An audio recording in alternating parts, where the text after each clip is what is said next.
Here are some great questions to ask if you're looking to buy new construction in 2024 for the builder. Table of contents. We're going to be covering a couple of different categories. Number 1, advantages of building a new home. Number 2, timeline and communication during and throughout the building process. Number 3, finances. Number 4, upgrades.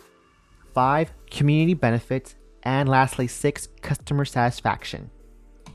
So first category, advantages of building a new home. Can you speak to the energy efficiency features of new homes and how they can save buyers money in the long run?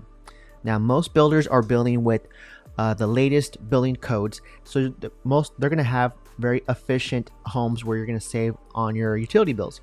Now, some builders go a little bit far because they really pride themselves on their how efficient their homes are, that they'll even make a promise like if your bill goes past this dollar amount, then we will compensate you.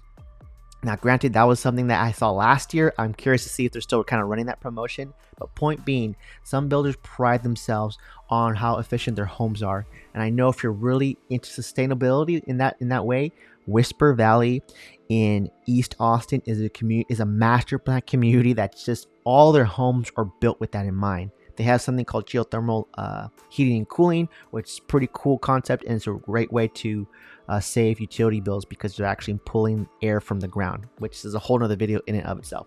All right, number 2, can you tell us about the warranties and guarantees that aren't available with the resale property? Now, if you're buying a resale home, so a home that's not brand new, you're not going to get any type of warranty whatsoever unless, you could buy one yourself for a year, but that's coming out of your pocket. But if you're buying a brand new home, they have a 1 year, a 2 year, and a 10-year warranty with most of these builders. And each builder has a way of how they run that and their process of how they do that. But that's something you should definitely ask. And how does that work? Do you do it online? Is there an online portal? Can I speak to some of the residents here that have gone through that process? Because again, that customer service part is critical after you buy the home. Now, shout out to Perry Homes because they actually offer a 2-year warranty instead of a 1 year when it comes to their workmanship, which is a huge plus because most builders only offer 1 year for their workmanship, but Perry goes above and beyond this 2 years. Number 3, can you explain the latest design trends and how buying a new home can allow buyers to stay ahead of the curve? Now, if you tour a few new builds and in conjunction with seeing a couple of resale homes, then you're going to quickly see just how different it is and how much just nicer. The resale value is going to be a higher probability with the new home because they're just keeping up with the trends. They're keeping up with the open floor concepts. The feel of it is newer, and it's just going to be more attractive to buyers if you go ahead and want to sell it again in the near future. So there's definitely a leg up to new construction for that reason. Number 4, can you speak to the safety features of new homes, such as the latest construction materials and technology? Now, every sales manager is so well knowledge and so well adept to the building practices, the materials used, and just all the ins and outs to that specific builder, more so than me, more so than any real estate agent, because they know their community inside and out, and I'll give them credit for that. But I just from the run-ins I've had when I visit these builders, let's see, the safety features, they go above and beyond, and they really try to keep up with insulation when it comes to their construction and building materials, how wide they want their framing to be. So every builder is different. It's a good question to ask. That way you kind of get an idea of what the building process is like. Now again, not every builder is different. I know for the entry-level homes, the building practice is going to be way different. So you really have to, but it's a good way to ask. That way you kind of know, because again, every builder is different. Every builder has their own kind of process on how they attack that. Okay, moving on to timeline and communication during the building process. This is so critical. Number 1, can you walk me through the typical timeline for a new build from start to finish? Number 2, how often will the buyer be updated on the progress of their home during the build process? Number 3, Can we have a continual group text thread going so that everyone, buyer, real estate agent, so that would be me, and the rep, the sales manager, the sales consultant, the rep, are always on the same page? Or do you already have a great working system where we all are looped in so we stay in the know together? That's critical. It's nice that everybody's included. Many people prefer different forms of communication, text, email, all the above. So ask them what their preference is and what their process is. That's super important. And more often than not, from my experience, builders have been maintain a really good communication throughout the pipeline, especially if you're building a home from the ground up. Now, last question is, how does the builder handle unexpected issues that arise during the build process, and what is their protocol for keeping the buyer informed?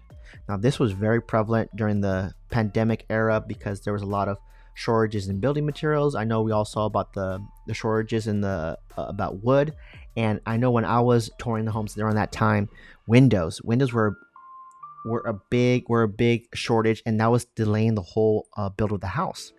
So that's not happening so much anymore. Everything's kind of caught up when it comes to that front, and there was a skilled labor shortage when it came to residential new construction, but that's kind of subsided for the most part. So the delays, if there are any, are going to be a lot less so than during the pandemic. But still a great question to ask because, again, something not deadlines, but shortages or something, there will be hiccups, and how do they attack that? Let's see, moving on, we have finances. Okay, so what is the earnest money deposit, and can you explain how that works? So deposit's very quickly just like a down payment, right? And it's not money you're going to lose. It goes towards the sale of the house, but just a way for the builder to see that you have skin in the game, right? It's usually 1% of the sale of the house, but every builder is different. If you're an investor, it's typically a little bit more. So it just depends on that specific builder, right? But it's not money you're going to lose, and you can definitely get it back if you change your mind, but it has to be within the terms of the contract. So that's very important. So you want to understand how that works, so you understand your options. Can you tell me about why you use your preferred lender and the benefits? Now, typically builders have amazing incentives, but the only way to unlock that is if you have to get pre-qualified and pre-approved with their lender. And if you don't, and you bring your own lender, which you're more than willing, and you could totally within your right to do so, you're not going to have these incentives that the builder can give you. And if you look at both loan estimates, the builder 9 times out of 10 is probably going to be a little bit better than an outside lender per se. So what is the tax rate and what's the HOA fees? Those are great questions. Those are very common questions. So typically the builder will have a community fact sheet that lists all the tax rates, the additional fees, the property taxes, kind of like what the points of interest are in the area. So they'll have a handout for you, but that's a good question to ask. Let's move on to the next one, home upgrades. Home upgrades is a great category. So how much do customers typically spend at the design center for homes in this community? That's a good question. What are your standard features? Now, builders will have usually a marketing material that's going to have a good breakdown of what their standard features are and what their custom features are. But again, that's something you can take with you, and it's a good question to ask so you can hear them as you're doing your home tour articulate, especially for the model home. If you're touring a model home, that's usually going to be decked out with all the most expensive home upgrades. So as you're walking through the home, you want to be like, so what, as we're walking through, is an upgrade? That way you have an idea, because chances are you're not going to buy a home that has all the bells and whistles like the model home when you personally buy, but it's good. But it's a good thing to know as you're walking through. Be like, is that fireplace that's made out of limestone? Is that an upgrade, or is this extended patio? Is this an upgrade? You never know. So that's why it's good to ask and kind of preface that before you do your home tours, especially if you're looking at more than one floor plan. How many upgrades are in your inventory homes I've toured? There you go. Are there additional deposits at the design center? Another good question. Every builder is different. Community benefits. What is a sense of community like within this neighborhood, and how do residents get involved? More than likely, they'll probably tell you to come out and visit and just be a part of one of their community events. I know a lot of with these master plan communities, they have these lifestyle consultants. So these are people that's their full-time job is to put together events that bring the neighborhood and the community together. And they're usually like the nicest people, very extroverted, very good energy and positive vibes. And they really listen to the residents to see like what events do you want to put on. That way you can get more participation and more people to come out. So that's one really cool thing about these master plan communities, is that they have these people that's what they do. So number 2, can you tell me about the amenities that are available to residents within the community, such as parks, trails, or community centers? Now, they typically have a nice visual. It's usually like, if it's not on a piece of paper, one of their marketing materials, they have it on the wall where it shows you everything, right? All the trails, the pools, the amenity centers. I mean, especially for some of these master plan communities, that you have multiple amenity centers that you can, that's at your disposal. So, I mean, even though you are paying an HOA, and I know people don't like that, but at least you can see where your money's going towards. So it's like, it could be worth it to you to pay that HOA because you have access to all these things, especially the trails. I think one thing that doesn't get talked about enough is how underrated the walkability and the trails are here in Austin in general, but especially in Williamson County, because there's so many trails to walk where you're just in nature. So let's see. The next one is, how does living in this community provide a high quality of life for its residents? And what are some of the key benefits of being, of being a part of this neighborhood? That's the good question to ask to see what they say. I know, for instance, if you look at Santa Rita Ranch in Liberty Hill, they actually have a visitor center where they talk about the code. So some of these developers, when they build, they want to build with the code of what they want this community and this neighborhood to be like. And that's just a really good break, and that community is just a really good example of what this for this kind of question, right? Because it's not just buying a home, it's not just buying a new build. They really want to create a community of people that support each other, that love each other, that respect each other, and that help each other. And that Santa Rita Ranch in Liberty Hill, definitely, if you that's part of their code. That's part of their code. I did a whole video on that if you want to look through my series on new construction. Let's see, customer satisfaction. Here we go. How are your customer satisfaction surveys here at this property? Fill in the blank. How do you measure customer satisfaction, and what is your satisfaction rating with past customers? How do you handle customer complaints or concerns during the build process or after move-in? Highlight that question, star it. That is a great question to ask.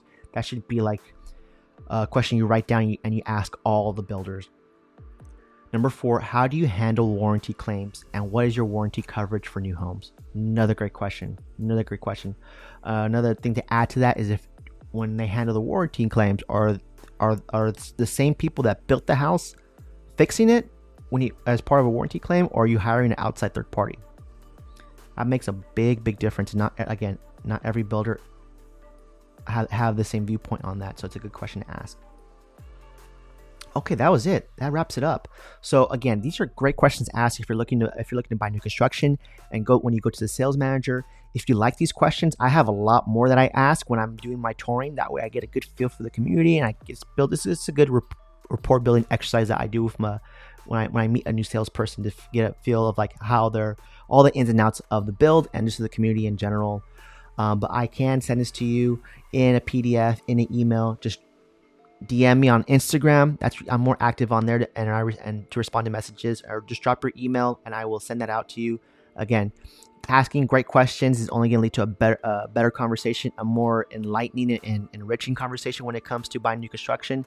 So I hope you got some value out of this video. Again, my name is Omar Pineda, your realtor here in the Austin area, and I specialize in new construction. So I'm constantly touring, keeping up with these brand new communities that are popping up. Definitely keeping up with all the buyer incentives, because I know that's a big proponent, a big plus for buying new construction. And in my opinion, that's where all the best deals are going to be, hands down, for this year and probably next year, because builders have their own lender, and that kind of gives them that flexibility with the finances to help give buyers a little bit more, to help them with the closing costs, help with the interest rates, or just help with some of the home upgrades. Okay, that's it for this video. Thanks for watching.